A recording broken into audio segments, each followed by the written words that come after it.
امروز میخوام ببرمتون تا این سنتروم، یکی از شهرهای بلژیک که اسمش خنک هستش و اینجا پر از گل و گیاهه، یعنی باغچه هستش، باغچه خیلی بزرگی هستش.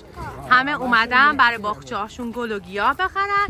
ما هم که خب حالا بریم بهتون نشون بدم. حالا این قسمت رو ببینیم چه گلای شمعدونی خوش رنگی است، همه رنگش هستش. حالا ما دوتاش انتخاب کردیم ببینیم چی کار کنیم، کجا بکاریمشون. حالا خب حالا اینا رو ببینیم. وای مرسی ماما، مرسی. بابا کن. خب حالا بریم این قسمت یا این قسمت. خب بچه‌ها که رفتن این قسمت، حالا بریم این طرف رو ببینیم. چقدر خوب.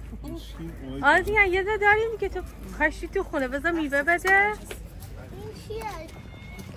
حالا گفتیم یه درخت شاهتوت هم بخریم. ببینیم مونده بودیم که کدومش رو انتخاب کنیم، این سایزشو، اینجوریشو، اونجوریشو. حالا یکی از اینا رو برداشتیم ببریم و بکاریم. این هم از نیکا و آدریان. حالا دیگه باید بازی بکنن دیگه. از اینا دیدن اینجا گفتم بشین که ما یکم ترامپولین بریم. حالا مثلا میخواد بره اون یکی. این هم آدریان. حالا اینجا هم آلپاکا رو ببینی، سه تاشون هم ریلکس کردن. اونجا هم گوسفندا دراز کشیدن.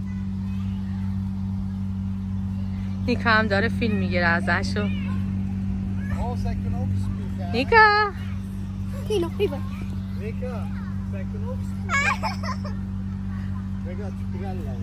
خب ما خریدامونو کردیم.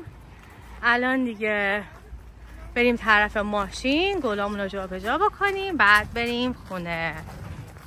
تا ویدیوی بعدی فعلا بای بای.